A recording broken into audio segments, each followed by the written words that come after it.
Dinas Lingkungan Hidup Provinsi Papua menggelar rapat koordinasi verifikasi laporan pertanggungjawaban tahun 2020 dan evaluasi kegiatan restorasi gambut tahun 2019 Provinsi Papua. Kegiatan tersebut dilaksanakan selama 2 hari, berlangsung di Hotel Halogen Merauke, Jalan Brawijaya, dibuka secara resmi oleh Sekretaris Dinas Lingkungan Hidup Provinsi Papua secara virtual, diikuti instansi pemerintah daerah Kabupaten Mapi, Asmat, dan Merauke.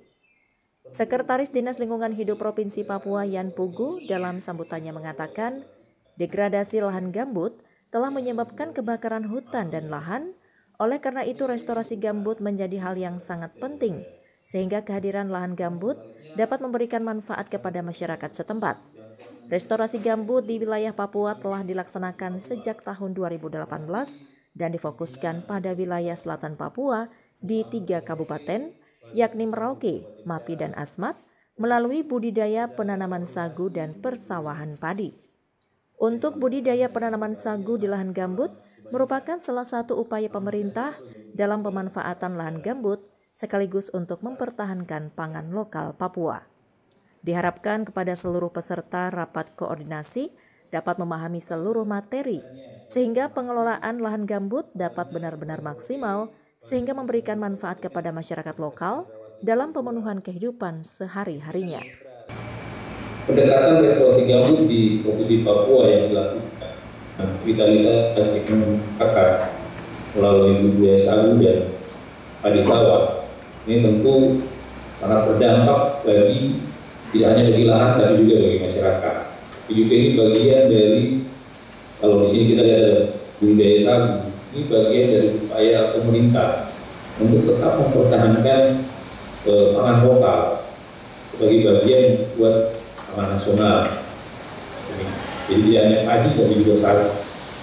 Kegiatan revitalisasi yang telah dilakukan oleh BRG RI melalui tugas pembantuan di pemerintah Provinsi Papua, tepatnya di Kabupaten Merauke, Mapi, dan Asmat. Sementara itu, Kabid Pengelolaan Kualitas Lingkungan dan Pengembangan Dinas Lingkungan Hidup Provinsi Papua, Yakonias Maitondon, di sela-sela kegiatannya kepada wartawan mengatakan, revitalisasi lahan gambut sudah berlangsung sejak tahun 2018 di Kabupaten Mapi. Sedangkan untuk di Kabupaten Asmat dan Merauke baru dilaksanakan pada tahun 2020. Untuk Kabupaten Mapi telah dilakukan penanaman pohon sagu pada area lahan gambut sesuai kesepakatan pemerintah daerah. Sementara untuk Kabupaten Asmat dan Merauke disesuaikan dengan kebutuhan masyarakat setempat, baik berupa lahan persawahan padi maupun lahan pohon sagu.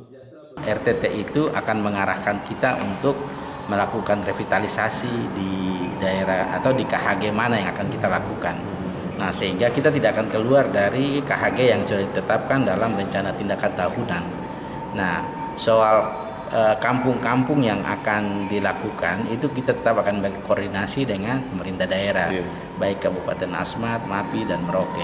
Nah, jenis tanaman pun juga dalam RTT itu sudah ada rujukan. Sagu ya?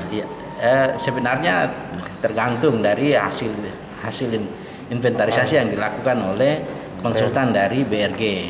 Nah, tapi mereka hanya sampai pada tingkat merekomendasikan bahwa ini jenis-jenis tanam yang bisa ditanam di sini. Nah, nanti kita juga akan melakukan koordinasi dengan pemerintah daerah. Dalam hal ini lebih pada Bupati selaku pelaksana teknis lapangan. Dia akan menetapkan bahwa lokasi ini akan cocok untuk ditanam apa. Contoh kasus kalau Mapi. Kalau Mapi Pak Bupati lebih pada langsung sagu. Nah, kalau Merauke, Pak Bupati juga arahkan untuk kampung-kampung lokal silahkan dikembangkan sagu. Nah, tapi kalau di kampung-kampung ekstrans itu bisa ditanam padi. Dan tetap melakukan koordinasi dengan dinas yang ditunjuk.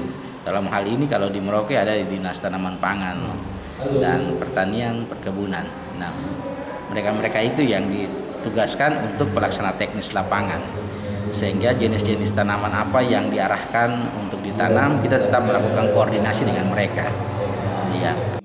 Diharapkan adanya peran aktif pemerintah dari masing-masing wilayah dapat memaksimalkan revitalisasi lahan gambut sehingga dapat memberikan manfaat bagi masyarakat setempat sebagai kebutuhan pemenuhan bahan pangan lokal. Tim Liputan Merauke TV mengabarkan. saja